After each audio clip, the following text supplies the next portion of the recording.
أشهد أن لا إله إلا الله وحده لا شريك له وأشهد أن محمدا عبده ورسوله أما بعد فأعوذ بالله من الشيطان الرجيم بسم الله الرحمن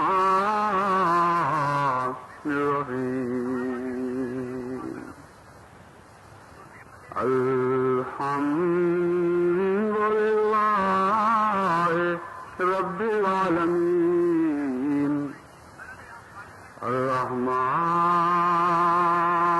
الرحمن الرحيم مالك يوم الدين إياك نعبد وإياك نستعين اهدنا الصراط المستقيم صراط الذين أنعمت عليهم غير المغضوب عليهم ولا الضالين قل للمؤمنين يغضوا من أبصارهم ويحفظوا فروجهم ذلك أزكى لهم إن الله خبير بما تعملون إن الله خبير بما يصنعون وقل للمؤمنات يغضضن من أبصارهن ويحفظن فروجهن ولا يبدين زينتهن إلا ما ظهر منها وليضربن بخمرهن على جيوبهن ولا يبدين زينتهن إلا لبولتهن أو آبائهن أو آباء بولتهن أو أبنائهن أو أبناء بولتهن أو إخوانهن أو بني إخوانهن أو بني أخواتهن أو نسائهن ما ملكت أيمانهن أو التابعين غير أولي الإربة من الرجال أو الطفل الذين لم يظهروا على عورات النساء ولا يضربن بأرجلهن ليعلم ما يخفين من زينتهن وتوبوا إلى الله جميعا أيها المؤمنون لعلكم تفلحون. سورہ نور آیات 31 سے 32. ان آیات کا جو میں نے تلاوت کی ہیں ترجمہ یہ ہے تو مومنوں سے کہہ دے کہ وہ اپنی آنکھیں نیچی رکھا کریں اور اپنی فروج کی حفاظت کریں. یہ ان کے لیے بہت پاکیزگی کا موجب ہوگا. جو کچھ وہ کرتے ہیں اللہ تعالیٰ اس سے اچھی طرح باخبر ہے. اور تو مومن عورتوں سے کہہ دے کہ وہ بھی اپنی آنکھیں نیچی رکھا کریں اور اپنی فروج کی حفاظت کریں اور اپنی زینت کو غیر مردوں سے پوشیدہ رکھیں. یہ وہ آیات ہیں جن میں پردے کا تفصیلی حکم ہے. مجھے ان آیات کی تلاوت کی ضرورت اس لیے پیش آئی کہ میں محسوس کر رہا ہوں کہ کچھ عرصے سے اسلام پر جو بلائیں ٹوٹ رہی ہیں ان میں سے ایک بہت بڑی بلا بے پردگی کی بلا ہے. مختلف جہت سے مختلف شکلوں اور مختلف بہانوں سے یہ بلا مسلمان عورتوں پہ ٹوٹ رہی ہے. اور دنیا کے اکثر ممالک میں مسلمان عورت پردے سے باہر آ رہی ہے. یہاں تک کہ بعض ممالک میں تو یہ فتویٰ بھی دیا جانے لگا ہے کہ پردہ حرام ہے. مثلا لیبیا میں ابھی چند دن ہوئے یہ فتویٰ شائع کیا گیا کہ پردہ نہ صرف یہ کہ ضروری نہیں بلکہ اسلام میں حرام ہے اور کوئی عورت پردہ نہیں کرے گی اور جو کرے گی وہ قانون شکنی کرے گی. تو وہ مسلمان ممالک جو اسلام کے پاسبان سمجھے جاتے تھے خود ان ممالک میں بھی یہ بلا اس شدت کے ساتھ ٹوٹ پڑی ہے کہ قرآن کریم کے احکام کی خلاف ورزی نہیں ان کو بالکل الٹایا جا رہا ہے. ایک مسلمان عورت یعنی احمدی عورت ایسی عورت تھی جس سے توقع تھی کہ اس میدان میں وہ جہاد کا بہترین نمونہ دکھائے گی اور بھاگتے ہوئے ان کے قدم روکے گی اور اس کھوئی ہوئی بازی کو پھر جیت کر دکھائے گی. لیکن بڑی حسرت اور بڑے دکھ کے ساتھ مجھے یہ کہنا پڑتا ہے ہونے لگا کہ گویا یہ بازی ہم اس میدان میں ہار چکے ہیں. یعنی ہم بھی یہ بازی ہار چکے ہیں. میں نے محسوس کیا اور بڑی شدت کے ساتھ اللہ تعالیٰ نے میرے دل میں یہ تحریک ڈالی کہ مستورات میں احمدی مستورات میں اس جہاد کا اعلان کروں کہ اگر آپ نے بھی یہ میدان چھوڑ دیا تو پھر دنیا میں وہ کون عورتیں ہوں گی جو اسلامی اقدار کی حفاظت کے لیے آگے آئیں گی. مختلف بہانے مختلف وزارات جو تراشے جاتے ہیں ان کی داستان لمبی ہے. لیکن میں نے یہ دیکھا کہ سب سے زیادہ چور دروازہ جس رستے سے بے پردگی نے حملہ کیا ہے وہ چادر ہے. چادر جو پردے کی خاطر قرآن کریم میں مذکور ہے بالکل برعکس مقصد کے لیے استعمال ہونے لگی. واقعہ یہ ہے کہ چادر کا پردہ اسلامی پردہ ہو سکتا ہے اس سے کوئی انکار نہیں. لیکن کن حالات میں کس حد تک یہ پردہ رہتا ہے اس کی وضاحت کی ضرورت ہے. قرآن کریم میں پردے کے جو احکامات ہیں ان کے متعلق تفصیلی جائزہ لیا گیا. مجلس افتاح کے سپرد میں نے یہ معاملہ کیا. چنانچہ گزشتہ 6 ماہ سے یہ معاملہ تفصیلاً زیر غور ہے اور تمام آیات کے اکٹھا کرنے اور ان پر غور کرنے کے علاوہ تمام متعلقہ احادیث کا مطالعہ کیا گیا. اسلامی تاریخ میں پردے نے مختلف وقتوں میں کیا شکلیں اختیار کی ان کو زیر نظر رکھا گیا. حضرت مسیح موعود علیہ الصلوۃ والسلام کے جملہ اقتباسات پر غور کیا گیا. خلفائے سلسلہ عالیہ احمدیہ نے جو اظہار خیال فرمایا ان کو بھی زیر غور لایا گیا. حضرت خلیفۃ المسیح اول رضی اللہ تعالیٰ عنہ، حضرت خلیفۃ المسیح ثانی رضی اللہ تعالیٰ عنہ.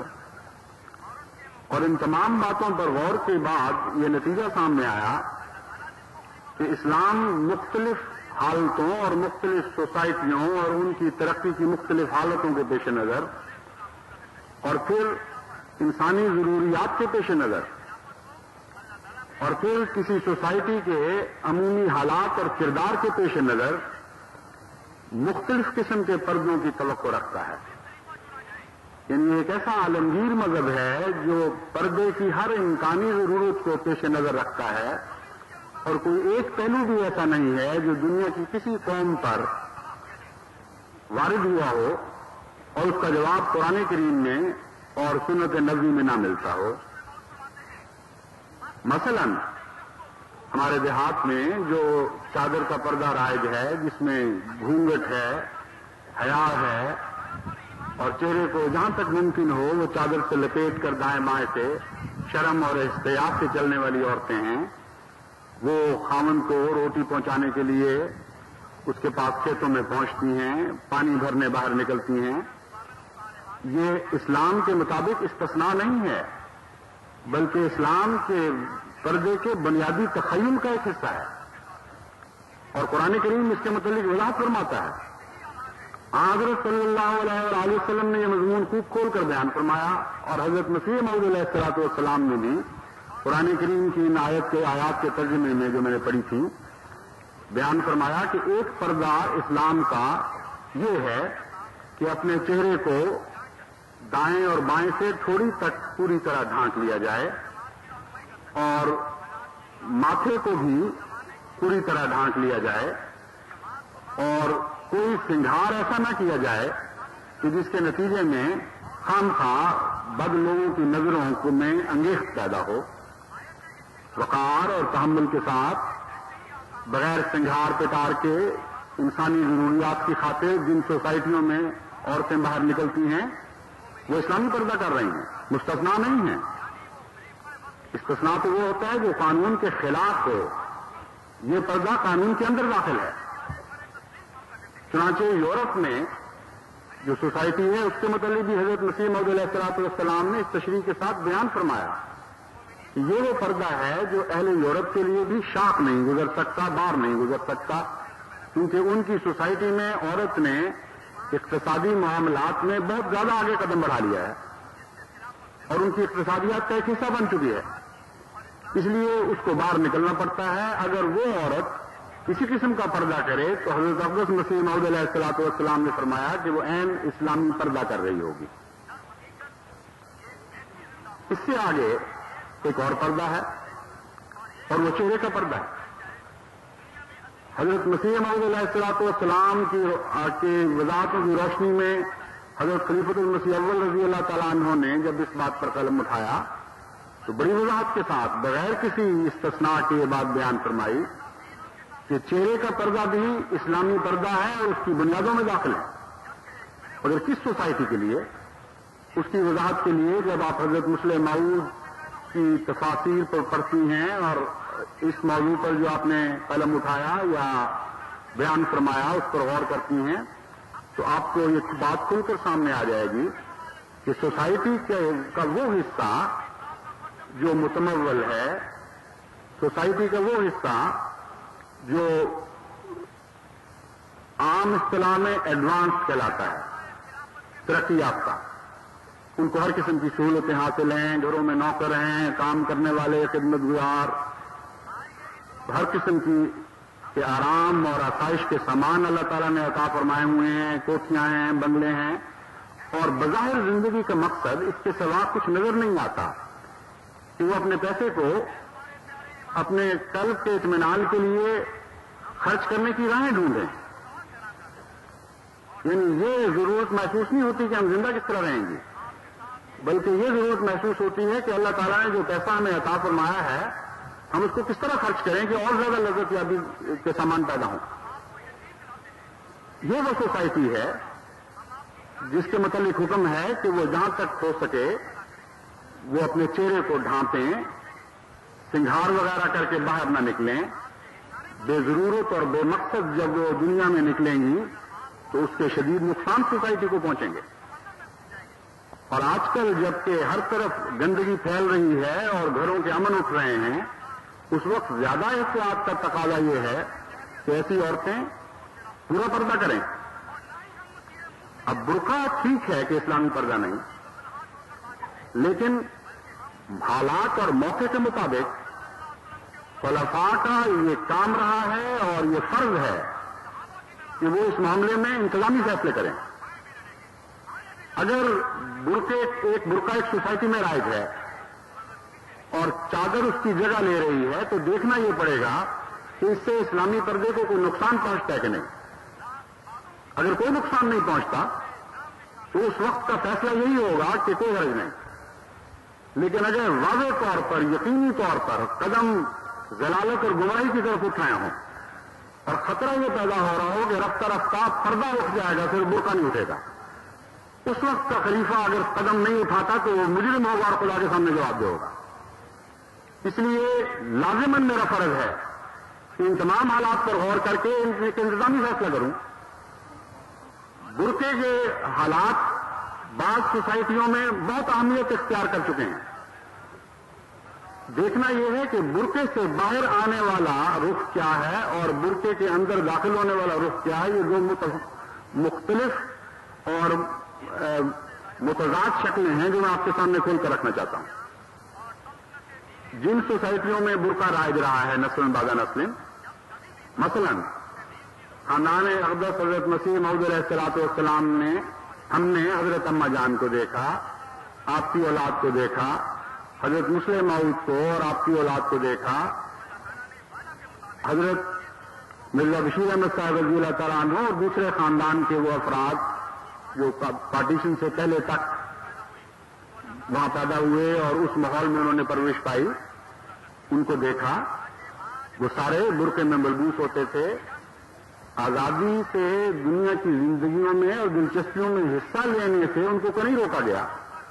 وہ عورتیں شکار میں بھی جاتی تھیں، کھیل کود میں بھی حصہ لیا کرتی تھیں، سیر و تفریح میں بھی حصہ لیا کرتی تھیں، تعلیم بھی اعلیٰ سے اعلیٰ حاصل کرتی تھیں، لیکن برقع پہنتی تھی.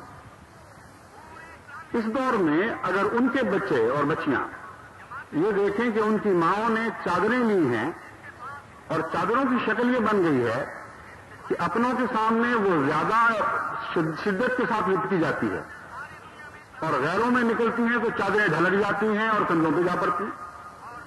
کون کہہ سکتا ہے کہ یہ اسلامی پردہ ہے؟ تقویٰ سے کام لینا چاہیے. اعتراض کی زبانیں بے شک آپ کھولیں، مجھے اس کی کوئی پرواہ نہیں، لیکن میں اس مقام کو فائز کیا گیا ہوں کہ میں آپ کی نگرانی کروں. اس لیے میں آپ پر خوب کھول کے بات کو واضح کر دینا چاہتا ہوں کہ قرآن کریم فرماتا ہے بل انسان علی نفسہ لبصیرۃ ولو القی معاذیرا. لاکھ تم بہانے تراشو، لاکھ عذر پیش کرو کہ تم اسلامی پردے کے میں زیادہ شدت اختیار کر رہے ہو اور اسلام پردہ چادر ہی ہے، لیکن میں جانتا ہوں اور میرا نفس جانتا ہے اور آپ کا نفس جانتا ہے کہ وہ چادر اسلامی پردہ نہیں جو آج بے پردگی کے لیے استعمال کی جا رہی ہے. اسلامی قدریں توڑی جا رہی ہیں اور ان کو کوئی پرواہ نہیں کہ ان کی نسلوں کا آگے سے کیا حال ہوگا. ان کو نہیں پتا کہ وہ ناچ گانوں میں مبتلا ہو جائیں گی اور بے حیائی میں ایسے قدم آگے بڑھائیں گے کہ نہیں روکی جائیں گی. پھر اس کے برعکس ایسی سوسائٹیاں ہیں جہاں بے حیائی عام ہے، جہاں ننگ کا تصور ہی بالکل مختلف ہے. ننگے بازو، ننگے چہرے، بلکہ بدن کے ایسے اعضاء ننگے کر کے وہ پھرتی ہیں کہ انسان کی نظر پڑتی ہے تو حیران ہوتا ہے کہ عورت یہاں تک بھی پہنچ گئی. وہاں جب مسلمان عورتیں احمدیت کو اختیار کرنے کے بعد اسلامی قدروں کو اختیار کرتی ہیں اور ان اپنے چہروں کو نہ بھی ڈھانپیں تب بھی وہ چادر کے ساتھ ایسا پردہ اختیار کرتی ہیں کہ ان کی شرافت اور ان کی نجابت ساری سوسائٹی کو نظر آ رہی ہوتی. ان کی طرز عمل دعوت نہیں دیتی بلکہ دھکے دے رہی ہوتی ہے نظروں کو.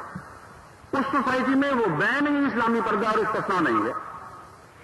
اس لیے مختلف حالات میں مختلف پس منظر کو دیکھ کر انتظامی فیصلے کرنے پڑتے ہیں. اور جیسا کہ میں نے بیان کیا ہے اسلام نے ان سب چیزوں کی گنجائش رکھی ہوئی ہے. ایک اور پردہ ہے جو اہل بیت کا پردہ ہے. اب دیکھیے کیا اہل بیت کا خدا اور تھا اور عام عورتوں کا خدا اور تھا؟ خدا جانتا تھا کہ بعض خاندانوں پر ظاہر ذمہ داریاں عائد ہوا کرتی ہیں. اگر وہ ایک گناہ کی طرف قدم اٹھائیں تو دوسری عورتیں 10 قدم اٹھائیں گی. ایک نیکی کی طرف قدم اٹھائیں گی تو دوسری عورتیں 10 قدم نیکیوں کی طرف اٹھائیں گی. اس بنیادی فلسفے کو خدا تعالیٰ نے پیش نظر رکھتے ہوئے جو خالق کائنات ہے جس نے انسانی فطرت کو پیدا کیا ہے یہ حکم دیا. اور یہ ناانصافی کا حکم نہیں تھا. یہ حکم دیا کہ جہاں تک ہو سکے تم گھروں کے اندر ٹھہری رہو،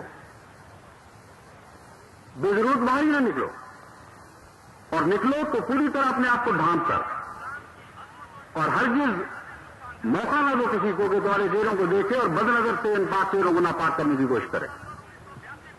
یہ تیسری قسم ہے پردے کی۔ تو یہ تینوں پردے اسلامی پردے ہیں اور مختلف حالات میں وہ نافذ ہوں گے، لیکن افراد کو یہ اجازت نہیں دی جا سکتی۔ ایک جماعت ایک منظم جماعت ہے، اس میں وحدت کا تصور ہے، افراد کو یہ اجازت نہیں دی جا سکتی کہ وہ جدھر چاہیں منہ اٹھا کر پھریں اور نظم و ضبط کو توڑ دیں اور اسلامی پردے کا تصور ہی سارا آہستہ آہستہ سوسائٹی کے اوپر چلا جائے۔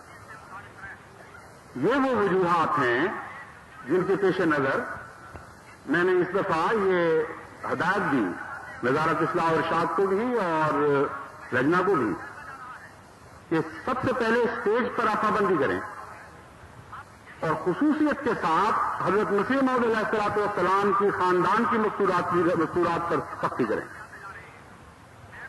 حضرت رسول اکرم صلی اللہ علیہ وآلہ وسلم کے خاندان پر جو احکامات عائد ہوتے ہیں ذلی طور پر، ویسے ہی احکامات حضرت مسیح موعود علیہ الصلوۃ والسلام کے خاندان پر بھی عائد ہوتے ہیں۔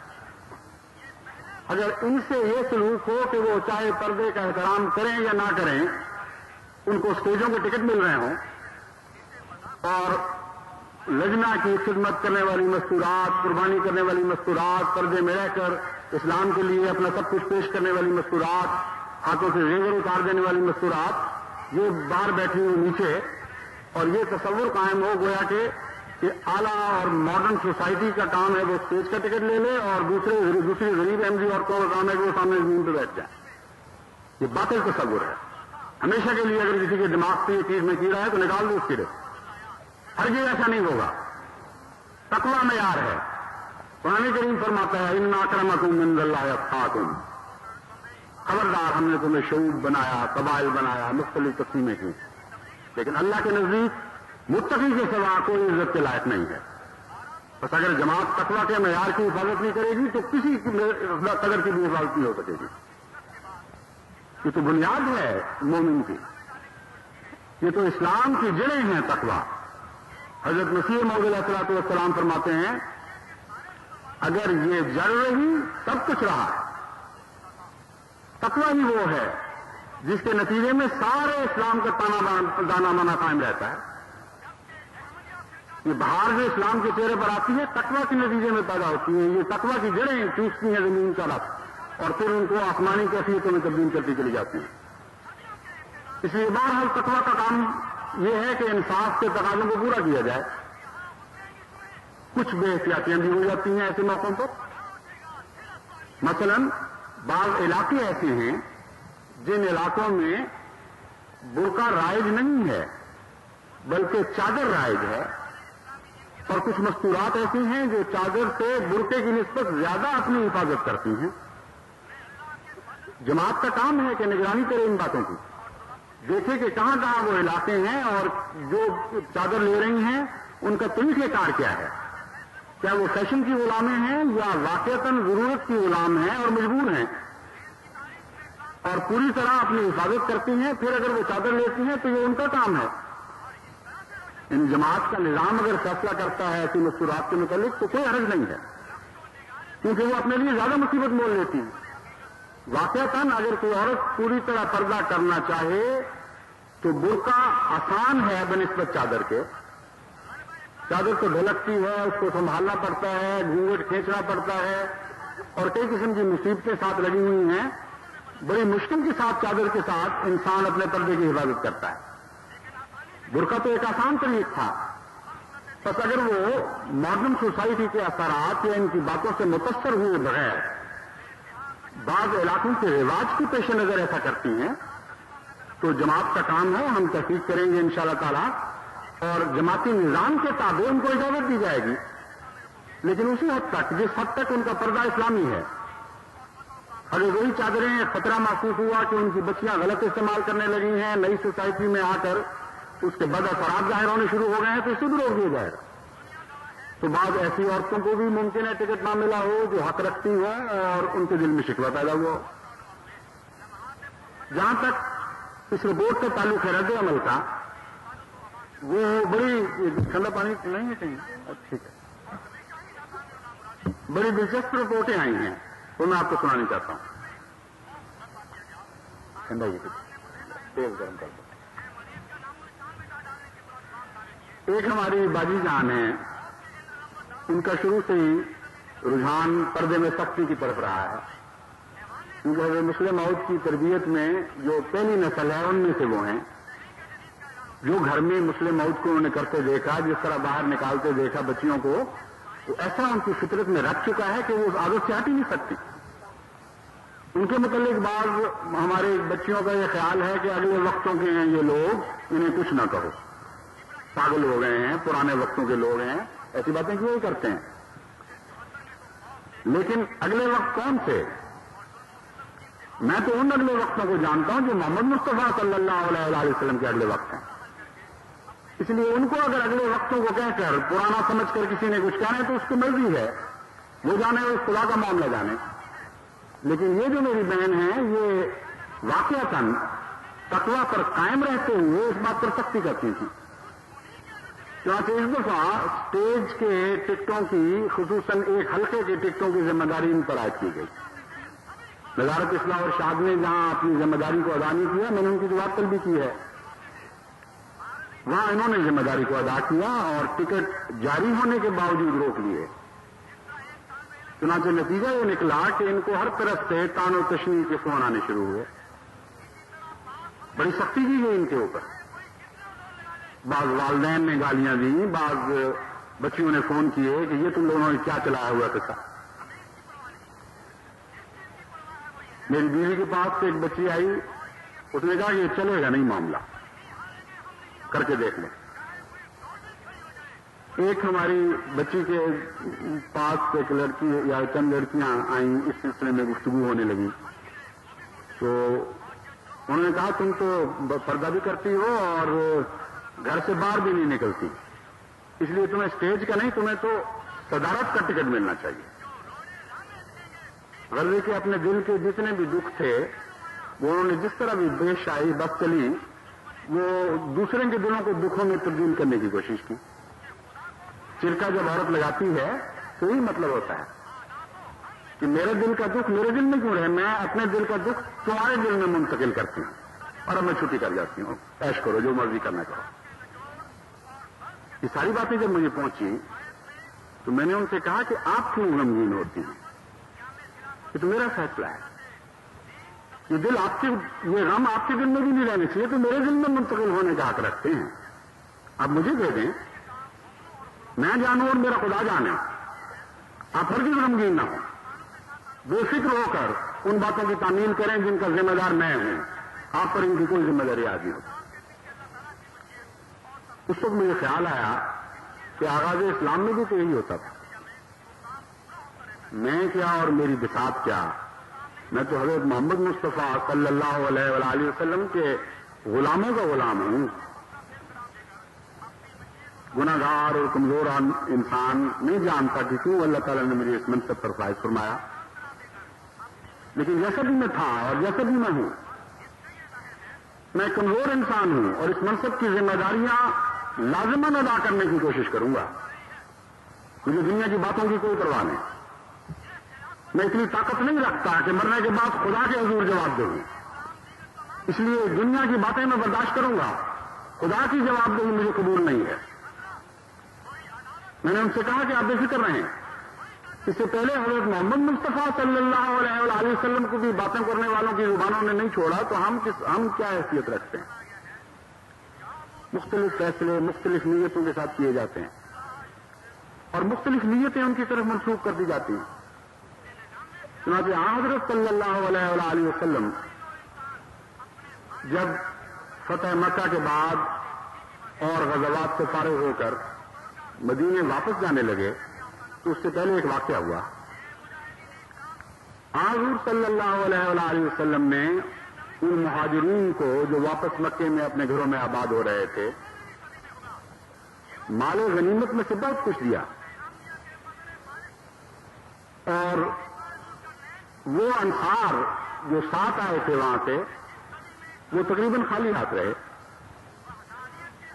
اس وقت ایک بدقسمت نے یہ سوال کیا، یہ اعتراض اٹھایا کہ یہ عجیب منصف رسول ہے جو عدل پر قائم ہے اور لوگوں کو قائم کرتا ہے، اور اپنا یہ حال ہے کہ اب جنگ غنیمت کے اموال کو اپنے رشتہ داروں کو اور اپنے اقربا کو دے دیے، اور تلوار اور خون ہماری تلواروں سے ٹپک رہا ہے. حضرت صلی اللہ علیہ وسلم بہت منظور خاطر ہوئے، لیکن آبادی تھے اس قسم کی باتوں کے. آپ نے انصار کو اور مہاجرین کو اکٹھا کیا،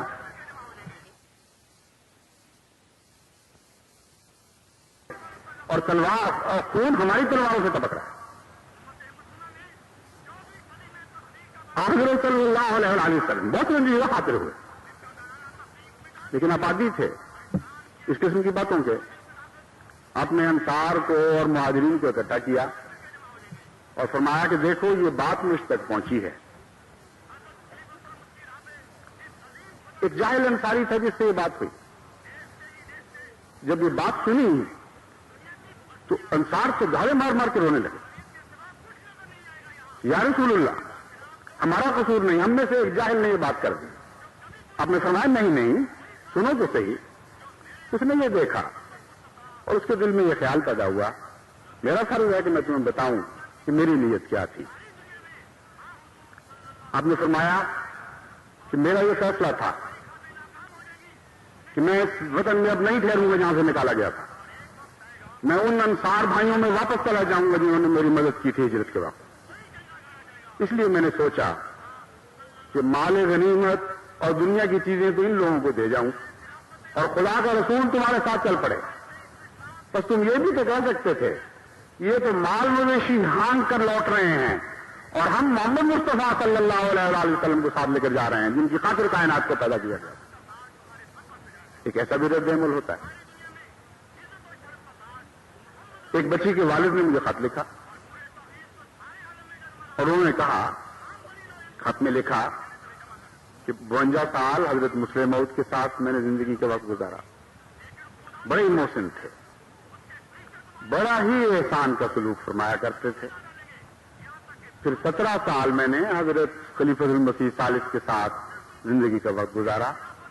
بڑے ہی محسن تھے اور بہت ہی احسان اور شفقت کا سلوک فرمایا کرتے تھے. اور اس کے بعد یہ خط ختم ہو گیا. مجھے اللہ تعالیٰ نے بصارت عطا فرمائی ہے کہ میں خاموش زبان کو بھی پڑھ سکتا ہوں. اب میں آپ کو بتاتا ہوں کہ وہ خط جاری تھا اور میں اسے پڑھتا رہا. جہاں یہ خط ختم ہوا اس کے بعد یہ مضمون تھا کہ مجھے آج یہ نحوست کا دن بھی دیکھنا پڑا کہ تمہاری خلافت کی بیعت کرنی پڑی، جو ظالم ہو، جو انصاف کے خلاف فیصلے کرتے ہو. پہلے میرا خیال آیا کہ ان کو جواب دوں، پھر میرے دل نے یہ فیصلہ کیا کہ خلیفہ وقت کے خلاف جب اس قسم کے اعتراضات پیدا ہوں تو اس میں کسی بحث کا سوال نہیں رہا کرتا. یہ معاملہ آسمان کی عدالت میں چلا جایا کرتا ہے. بس میں ان کو جواب نہیں دوں گا کیونکہ یہ فیصلہ قیامت کے دن ہوگا ان کے اور میرے درمیان. اور اللہ تعالیٰ ہی ہے جو یہ فیصلہ کرے گا کیونکہ وہی میرے دل کا حال جانتا ہے. جب سختیاں کی جاتی ہیں تو کس طرح کی جاتی ہیں، کیوں کی جاتی ہیں، میں آپ کو بتاتا ہوں. حقیقت یہ ہے کہ مجھے نظر آ رہا ہے کہ اگلی نسلیں انتہائی خطرناک دور میں داخل ہونے والی ہیں. ہر طرف بے حیائی کا دورہ ہے.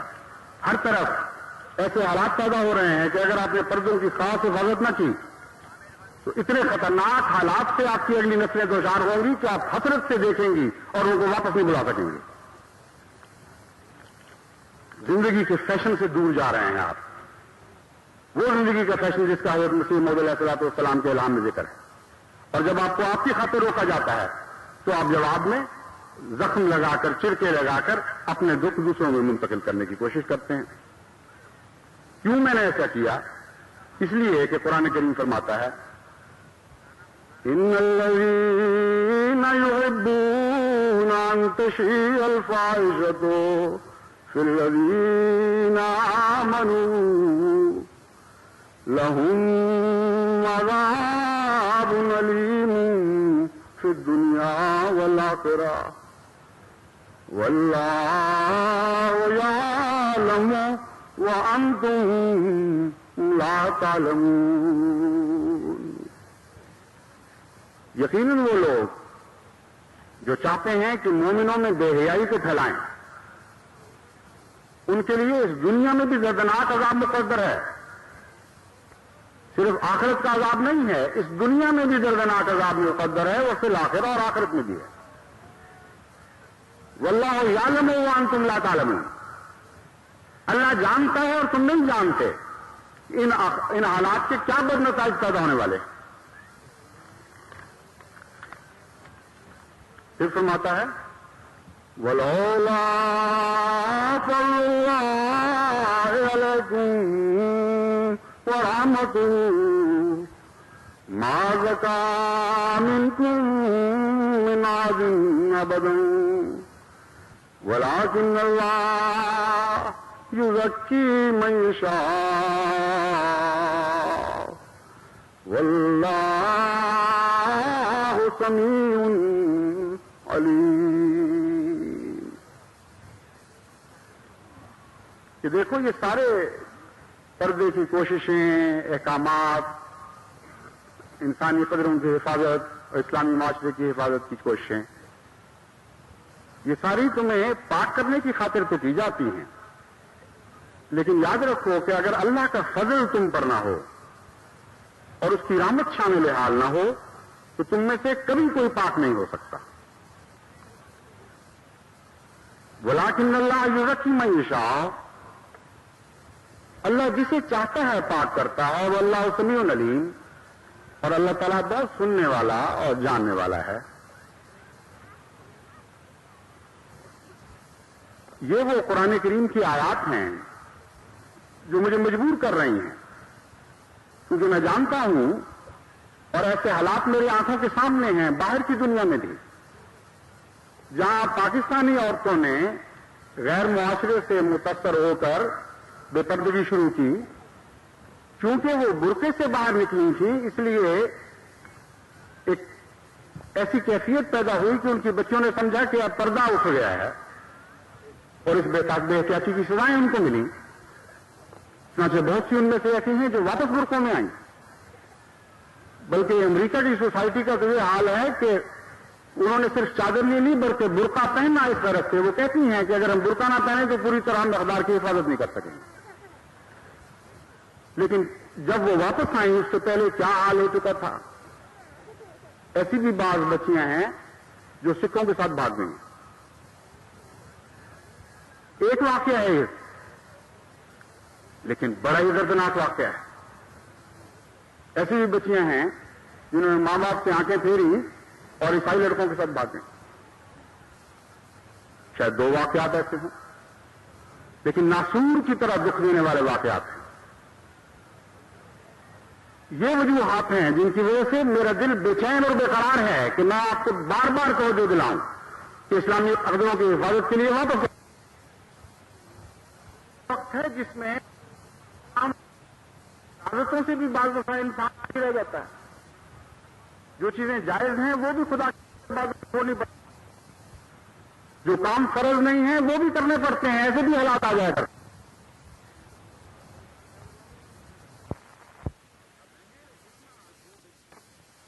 کہاں لکھا ہوا ہے کہ عورتیں گھوٹا کناری استعمال نہ کریں؟ لیکن جب وقت کی ضرورت تھی اور خلیفہ وقت نے حکم دیا تو عورتوں نے اپنے ہاتھوں کے کنگن اتار دیے. بڑے بڑے عمراء جن کو عادت تھی تناؤ کی زندگی کی، وہ ایک کھانے پر آ گئے اور شادی بیاہ میں بھی گوٹا کناری سے اعتراض ہونے لگے. احمدی عورت کا کردار تھا، وہ اپنے عہد کی سچی تھی، وہ خلافت کی بیعت کرتی تھی پورے دل کے خلوص کے ساتھ، اور اس کے بعد پھر یہ نہیں کہا کرتی تھی کہ حکم کیوں دیا جا رہا ہے اور کیوں ہم پر زیادتی کی جا رہی ہے. ایسی ایسی شاندار مائیں پیدا کی ہیں احمدیت نے، ان کو ان کی عظمت کو دیکھتے ہوئے عام انسان کی ٹوپی گرتی ہے.